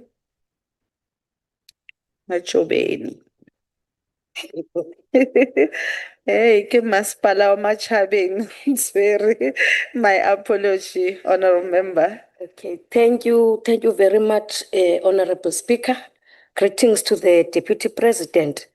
Deputy President, you've answered my question, but you said there are interventions that are going on in that municipality. I would love to know what will be the time frame, because we cannot run away that service delivery in the Free State is in a state of collapse. And also, I just want to know what measures have you put in place to hold those municipal managers and politicians who ignored the recommendation to account. Thank you very much. Thank you very much, Honorable Machobeni. Yes. Over to you, Honorable DP. Thank you, Chairperson. Thank you, Honorable Machobeni, for the follow-up. The report by Minister of COGTA will cover those issues because it is coming to Cabinet. But we have agreed that where individuals are identified to be a problem, whether it's municipal manager or a manager of any entity, there will be interventions to ensure that such individuals are dealt with. So the approach of cabinet is that let's rescue these municipalities for the sake of the people, make sure that even the people who are deployed or appointed in those particular institutions are people who can do the work properly. So I think you will get this report once the minister has completed. It might take a bit of time, as you say, what is the time frame? The minister, as I said, has been hard at work, and I'm sure we will get a report in the next cycle of cabinet, in the next 2 months, to see what is happening. But we know that it is urgent that we deal with that challenge in the Free State. Thank you very much, Honorable Chairperson. Thank you very much, DP. The last question, a follow-up question on this question is from Honorable Briet. Thank you, Chairperson. I hope I am clear. Honorable DP, I'm really quite disappointed in terms of your answer to this report and the question, specifically taking into account that I know you have staff who are free staters in, as they say in Afrikaans, middenbeen, and I was hoping that the dire situation could have been explained to you better. The SAHRC's findings were not new or unexpected. They are in fact just confirmations of the atrocious living and working conditions that the Free Staters have to face on a daily basis. Chairperson and Honourable DP, I hear you are saying that the municipalities have interventions, but your predecessor, Honourable DP, had already declared municipalities like Mangaung, Maluti Apufong, Machabeng, and Mukaka service delivery hotspots. And the sad reality is that these municipalities are worse off since they were declared hotspots. Some have even been put under administration. My question to you is, Honourable DP, seeing that these interventions from your office or your predecessor's office did not work, what are you going to ensure that they work, and will you implement consequence management to see that the people responsible for this neglect is taken to book? I thank you. Over to you, DP. Thank you very much, Honorable Chairperson. We have already accepted that there are challenges in the Free State.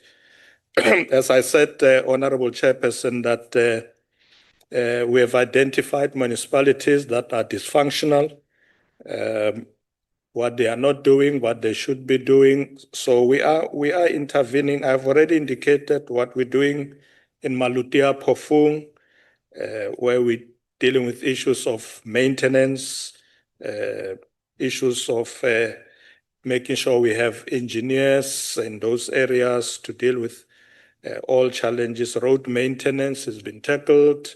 They have acquired yellow fleets. So all these things, Honorable Member, are being done as we speak. So it's not a wish list that we think of. We're already there doing these things. And you will get a report. I know that there are many who are saying, what are you doing with people who are not doing their work and people who are involved in irregularities? I already said that once that is identified, we will act. The minister has a clear mandate on that, working with COPTA in the province. We will improve the municipalities in the Free State. We are there, we are intervening, and we are going to make sure that for the sake of delivery of services to our people, we get those municipalities right and not allow a situation where they continue to be dysfunctional and nothing is done. Something is being done now as we speak. Thank you, Chairperson. Thank you very much, Deputy President. We've come to the conclusion of the question. You may take your seat.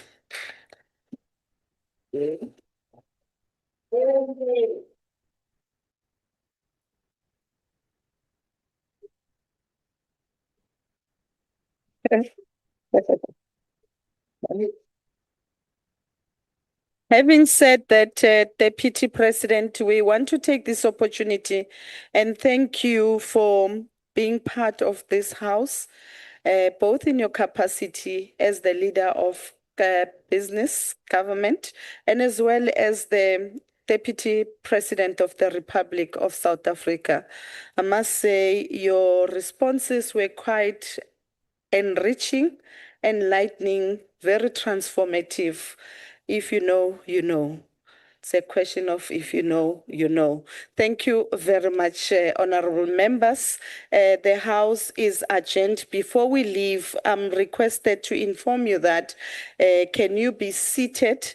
There is going to be just a quick briefing session immediately after this, right inside the chamber. Thank you very much.